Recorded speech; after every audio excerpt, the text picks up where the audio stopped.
Syariah.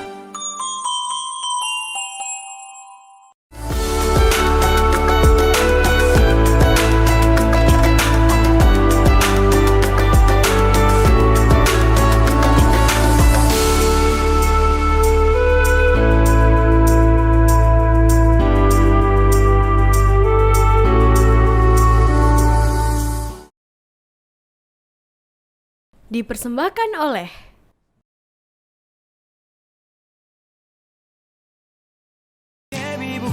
Syariah. Assalamualaikum warahmatullahi wabarakatuh. Alhamdulillahirabbil alamin wa bihi nasta'inu ala umurid dunya waddin. Wassalatu wassalamu ala nabiyyina Muhammadin khatamil anbiya'i wal mursalin wa ala alihi wa ashabihi ajmain, amma ba'd. Pemirsa Kolab dimanapun Anda berada, semoga semuanya dalam keadaan sehat walafiat, dalam rahmat dan ridho Allah Subhanahu wa Ta'ala, dan semoga semuanya masih diberikan kesehatan untuk menunaikan puasa Ramadan dan menunaikan ibadah sunnah yang lainnya selama bulan suci Ramadan ini. Semoga seluruh ibadah kita diterima oleh Allah sebagai amal soleh, sebagai amal ibadah yang mudah-mudahan menjadi bagian dari bekal kita untuk menuju kehidupan yang abadi, kehidupan yang bahagia, kehidupan kita di dunia ini dan kehidupan kita di akhirat nanti. Seperti biasa, saya akan menyapa pemirsa dengan pantun pembuka. Bunga melati, wangi semerbak, mekar merekah di taman kota. Jumpa kembali di acara Kolak untuk menambah wawasan agama. Pemirsa, untuk episode kali ini saya akan membahas tentang Al-Quran sebagai obat. Al-Quran sebagai obat. Kalau kita membaca ayat-ayat Al-Quran, maka hati kita memang menjadi tenang. Hati kita menjadi tentram. Al-Quran itu kalau kita membaca dari beberapa literatur, misalnya kalau saya membaca bukunya Qurtubi, At-Tidhkar fi Afdholil Adhkar, di situ dia menyebutkan ada 51 nama Al-Quran yang semuanya tertulis atau termaktub di dalam Al-Quran itu. 51 nama itu, yang pertama adalah kitaban, kemudian yang kedua mutasyabihan, yang ketiga nabaan, yang keempat Masania, yang kelima Quran, yang keenam Furqan, yang ketujuh Haqqan, yang kedelapan Niron atau Nuron, kemudian yang kesembilan Sirojan, yang kesepuluh Mubinan, yang ke-11 Bayanan, yang ke-12 Bayyinatan, yang ke-13 Hudan, 14 Busyra, 15 Mau'idhah, 16 Dzikra, 17 Mubarakan, 18 Hikmatan, kemudian 19 Ilman, 20 Rahmatan, 21 Nikmatan, 22 Syifaan, kemudian 24 itu Kalaman, 25 Kilman, 26 itu Qilan, 27 Qaulan, 28 Hadisan, 29 itu Amnan, 30 itu Fadlan, kemudian Faslan, kemudian Musaddiqon, Sidqon, Tasdiqon, Muhaiminan, kemudian Siraton, Hablan, Syafa'atan, Ayat, kemudian ruhan, aliyan, basyiron, nadhiron, hakiman, kariman, aziman, majidan, azizan, tanzilan, suhufan mutahharah, dan tadhkirah. Kemudian kalau menurut hadis, bagaimana dikutip juga oleh Qurtubi, Qurtubi menyitir riwayat Ibnu Mas'ud, dia menyebut ada 4 nama dari Al-Quran itu, yaitu Ma'dzabah, kemudian Nafi', kemudian Ismah, dan Najah.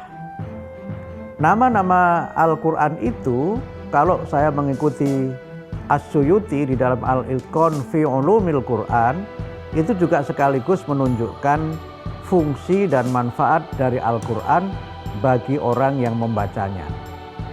Dari sekian nama-nama itu, tadi saya sebutkan dan juga disebut di dalam bukunya Qurtubi, Al-Quran itu adalah sebagai syifa atau sebagai obat bagi orang-orang yang beriman. Allah berfirman, wa nunazzilu minal Qur'ani ma huwa syifa'u wa rahmatul lil mu'minin wa la yazidudz zalimina illa khosaro. Dan kami menurunkan Al-Quran itu tiada lain sebagai syifa, ma huwa syifa'un. Kemudian yang kedua sebagai hudan dan sebagai rahmat bagi orang-orang yang beriman. Dan Quran itu tidak menambah bagi orang-orang yang zalim kecuali kerugian yang semakin berlipat-lipat. Kata kuncinya adalah pada iman, sehingga Al-Quran itu bisa menjadi obat bagi orang-orang yang beriman. Al-Quran itu bisa menjadi petunjuk kalau pembacanya adalah orang yang beriman, dan Al-Quran itu juga bisa menjadi rahmat kalau pembacanya juga adalah orang yang beriman.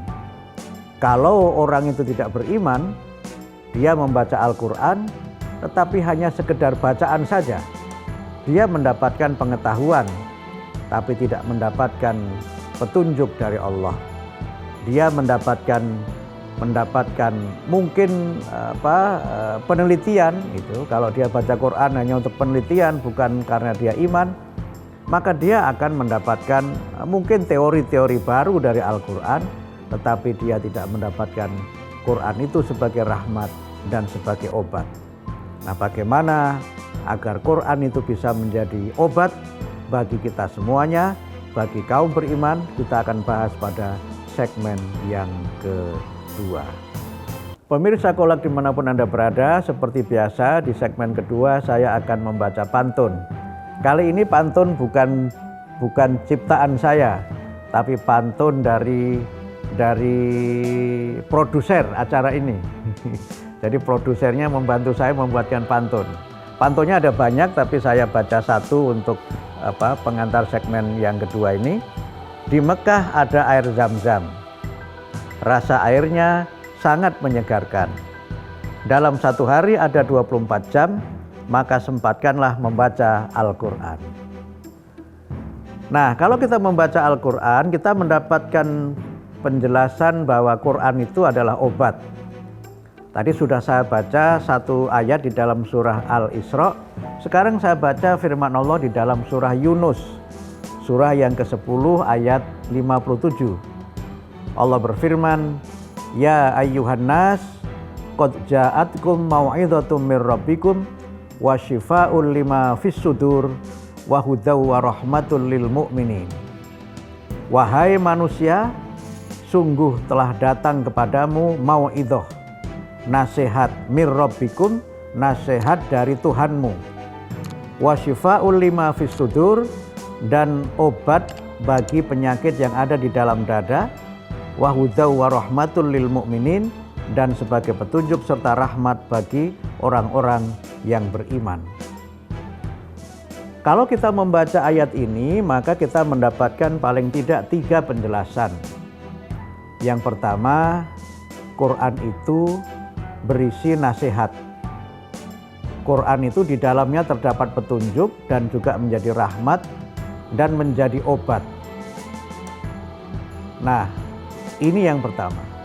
Yang kedua, obat yang dimaksud adalah obat yang ada di dalam dada. Jadi obat ini adalah obat yang bersifat ruhaniyah. Quran itu menyembuhkan penyakit-penyakit yang berkaitan dengan hati manusia. Penyakit yang bersifat ruhaniyah. Sehingga karena itu maka manusia dengan membaca Al-Quran dia dibimbing oleh Allah. Kalau dia sedang sedih, Allah menasihati supaya jangan bersedih. Kalau dia sedang menyimpang, bermaksiat kepada Allah, Quran menasihati supaya kita kembali kepada jalan yang lurus. Kalau manusia keliru, Quran memberikan kita petunjuk jalan yang benar. Kalau kita sedang gundah, maka kita bisa mendapatkan ketenangan dengan membaca Al-Quran itu. Memang di dalam beberapa riwayat, kalau kita baca misalnya di dalam beberapa kitab hadis, Sahih Muslim misalnya, pada bab mengenai Fadhailul Quran atau keutamaan Al-Quran, memang terdapat banyak sekali penjelasan bagaimana ayat Al-Quran itu bisa menyembuhkan penyakit manusia. Rasulullah Muhammad suatu saat datang bertemu dengan seorang ibu yang anaknya sedang sakit panas. Kemudian Rasulullah membaca ayat-ayat tertentu dan kemudian dibacakan, ditiupkan ke muka atau ke kening anak itu sembuh. Ada seorang yang sedang naik kuda, kudanya melonjak-lonjak tidak terkendali. Kemudian sahabat itu membaca ayat-ayat tertentu dalam Al-Quran, kemudian kuda itu tenang. Nah, ada banyak sekali memang fadilah dari Al-Quran itu. Tetapi yang paling utama, Al-Quran itu adalah obat bagi penyakit yang ada di dalam dada. Sehingga kita sering sekali mendengar Tombo Ati, mungkin lagu Obat Hati atau Tombo Ati itu sering sekali kita dengar. Ini adalah sebuah lagu yang menurut hikayat itu diciptakan oleh Sunan Kalijogo ketika beliau berdakwah di tanah Jawa. Sunan Kalijogo menciptakan lagu yang berjudul Tombo Ati Iku limo ing wernane. Itu kan yang kita sering sekali hafal ya. Kemudian yang kita sebut apa? Baca Quran dan maknanya. Jadi supaya kita ini hati menjadi tenang, kita baca Quran dan maknanya. Kemudian kita berkumpul dengan orang-orang yang soleh. Kita berzikir pada malam hari. Dan dua lagi yang lainnya saya kira nanti pemirsa masih hafal. Bahkan ada lagunya Opik juga itu, Obat Hati, ada 5 perkaranya dan seterusnya itu. Nah, mengapa kita bisa tenang ketika membaca Al-Quran? Yang pertama, karena sekali lagi Quran itu semuanya isinya adalah kebaikan. Dan agar kita mendapatkan ketenangan, tentu saja kita harus membaca Al-Quran itu. Kita baca Al-Quran itu, yang pertama, kalau saya mengikuti penjelasannya Khurram Murad dalam The Way to the Quran, dia menyebutkan bagaimana caranya agar kita bisa mendapatkan rahmat dari Al-Quran dan menjadikan Quran itu sebagai obat bagi penyakit yang ada di dalam dada. Yang pertama, tentu saja kita ini harus mengorientasikan diri kita ini sebelum membaca Al-Quran. Karena itu maka sebagian ulama berpendapat kalau kita membaca Al-Quran harus dalam keadaan suci dari hadas dan juga suci dari najis. Mereka berargumen berdasarkan firman Allah di dalam surah Al-Waqi'ah, innahu laqur'anun karim fi kitabim maknun la yamassuhu illal mutahharun. Sesungguhnya ini adalah Al-Quran yang utama, bacaan yang utama, yang mulia, yang tertulis dalam kitab yang terpelihara, tidak bisa menyentuhnya kecuali orang-orang yang bersih. Al-Mutahharun menurut pendapat sebagian ulama adalah orang yang bersih dari hadas dan bersih dari najis. Yang kedua ada yang menafsirkan Al-Mutahharun itu orang yang bersih hatinya. Makanya tadi disampaikan di dalam ayat terdahulu, Quran itu bisa menjadi obat bagi orang yang beriman. Orang yang tidak beriman itu tidak bisa mendapatkan rahmat Al-Quran dan Quran tidak bisa menjadi obat. Karena apa? orang-orang musyrik, orang yang tidak beriman itu kotor. Di dalam Quran dijelaskan innamal musyrikina najasun. Orang-orang musyrik itu kotor, orang-orang musyrik itu najis. Yang dimaksud najis itu bukan najis fisiknya, bukan najis jasmaniahnya, tetapi yang dimaksud najis adalah najis akidahnya. Akidahnya itu kotor, akidahnya itu tidak bersih. Makanya akidah yang bersih disebut sebagai fitrah, dan iman Islam itu adalah agama fitrah karena itu adalah agama yang bersih. Karena itu yang pertama menurut Khurram Murad, kita harus mengorientasikan diri kita sebelum baca Al-Quran dengan membersihkan diri kita, bertoharoh, membersihkan diri dari hadas dan najis. Yang kedua, kita harus meyakini dan menyadari bahwa kita sedang berhadapan dengan Allah. Karena itu kita hendaknya senantiasa menjauhkan diri kita dari godaan setan yang terkutuk. Quran mengajarkan kepada kita, kalau membaca Al-Quran hendaknya kita membaca fa idza qara'tal Quran fasta'id billahi minasyaitonir rajim. Kalau kamu membaca Al-Quran maka hendaknya kamu berlindung kepada Allah dari godaan setan yang terkutuk. Bagaimana agar kita bisa mendapatkan petunjuk, rahmat, dan Quran sebagai obat? Kita akan bahas pada segmen yang ketiga. Pemirsa Kolak dimanapun Anda berada, tadi sudah kita bahas dua yang dari Khurram Murad ya. Yang pertama kita harus mengorientasikan diri kita dengan bertoharoh, bersuci. Kemudian yang kedua kita senantiasa memfokuskan diri kita ini untuk menghadapkan diri kita kepada Allah, menjauhkan diri kita ini dari godaan setan yang terkutuk. Kemudian yang ketiga, ketika kita sedang membaca Al-Quran, kita hendaknya menyadari bahwa apa yang kita baca itu semuanya adalah kalamullah. Sehingga kita membayangkan seakan-akan kita ini sedang berhadapan dengan Allah. Ketika kita membaca ayat-ayat Allah, kita bayangkan Allah di depan kita. Allah melihat apa yang kita lakukan, Allah mendengar apa yang kita ucapkan. Sehingga karena itu, maka kita merasakan betul dan berusaha untuk bagaimana menghadirkan Allah itu ke dalam hati kita, menghadirkan Allah itu ke dalam pikiran kita. Dan ini yang kemudian memang menjadi salah satu cara bagaimana agar kita mendapatkan rahmat, petunjuk, dan Quran sebagai obat. Karena itu maka kalau kemudian kita membayangkan Allah itu di depan kita, Allah memberi nasihat kepada kita, maka yang keempat, ketika kita membaca itu kita mencoba melakukan refleksi ke dalam diri kita ini. Ketika Allah menjelaskan mengenai orang-orang yang beriman, maka kita mencoba untuk merefleksikan apakah kita termasuk mereka orang-orang yang beriman itu. Ketika Quran menyebutkan orang-orang yang bertakwa, kita bayangkan apakah kita termasuk orang-orang yang bertakwa. Ketika Quran menjelaskan mengenai orang-orang yang dilaknat, orang-orang yang dibenci, yang dimurkai oleh Allah, kita bayangkan apakah kita termasuk mereka. Jangan-jangan kita termasuk orang-orang yang dibenci oleh Allah. Ketika Quran memerintahkan kita untuk melakukan sesuatu, apakah kita sudah melaksanakannya? Ketika Quran memerintahkan kepada kita untuk meninggalkan sesuatu, apakah kita sudah benar-benar meninggalkannya? Dan sebagainya. Dan oleh karena itu maka ketika kita membaca Al-Quran kita harus khusyuk. Dan kita, kalau saya pinjam istilahnya Muhammad Al-Ghazali, kita itu seakan-akan berdialog dengan Al-Quran. Nah, agar kita bisa mencapai yang seperti itu, Quran memberikan kepada kita tuntunan agar membaca Al-Quran itu dengan tartil. Membaca Al-Quran itu tidak dihitung dari berapa banyak yang kita baca, tapi seberapa baik kita membaca. Allah berfirman, وَقَالَ الَّذِينَ كَفَرُوا لَوْلَا نُزِّلَ عَلَيْهِ الْقُرْآنُ جُمْلَةً وَاحِدَةً كَذَلِكَ لِنُثَبِّتَ بِهِ فُؤَادَكَ وَرَتَّلْنَاهُ تَرْتِيلًا. Orang-orang kafir itu berkata, kenapa tidak diturunkan Quran itu sekaligus saja? Tapi kemudian dijawab, kadzalika linutsabbita bihi fuadak.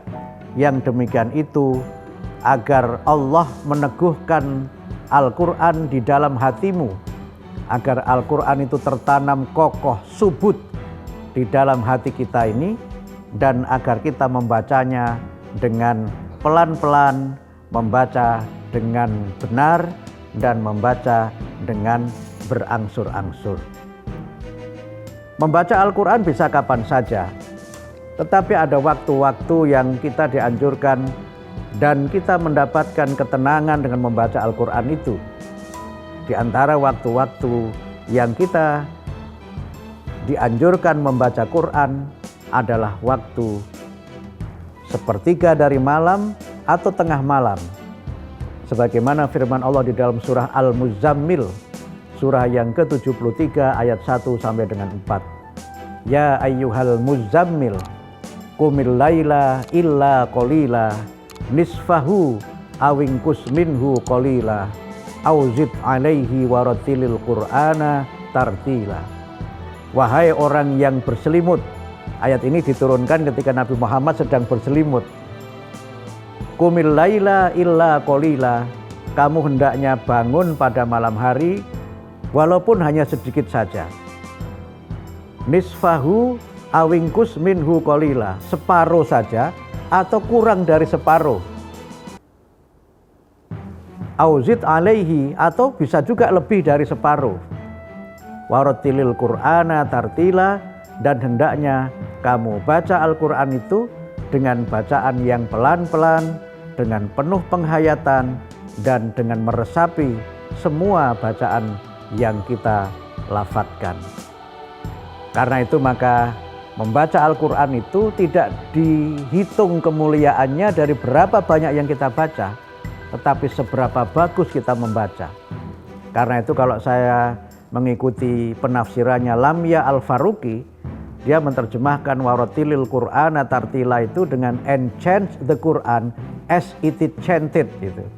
Kamu nyanyikan Al-Quran itu dengan penuh penghayatan sebagaimana dia dinyanyikan oleh Jibril kepada Muhammad dengan penuh penghayatan, dan bagaimana Nabi sampai berlinang air mata ketika membaca Al-Quran dan kemudian mendapatkan ketenangan dengan membaca Al-Quran itu. Karena itu maka agar kita bisa mendapatkan Al-Quran sebagai obat, hendaknya kita membacanya dengan sebaik-baiknya, membaca yang tartil, bukan membaca yang terburu-buru. Menutup episode kali ini, kita semuanya alhamdulillah sekarang berada pada bulan Ramadan, bulan yang disebut sebagai bulan Al-Quran.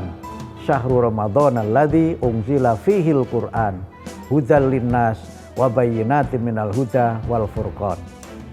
Bulan Ramadan adalah bulan yang di dalamnya diturunkan sebagian Al-Quran sebagai petunjuk bagi umat manusia dan penjelasan-penjelasan atas petunjuk itu, serta sebagai pembeda antara yang hak dengan yang batil, sebagai pembeda antara manusia yang beriman dengan manusia yang kafir.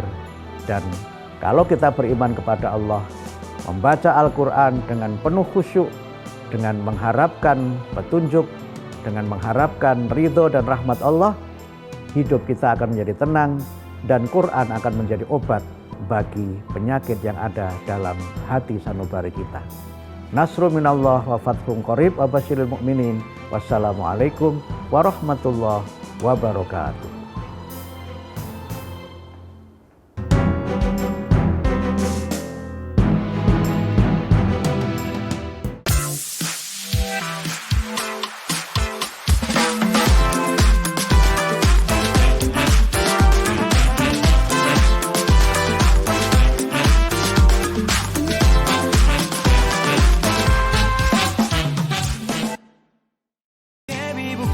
Syariah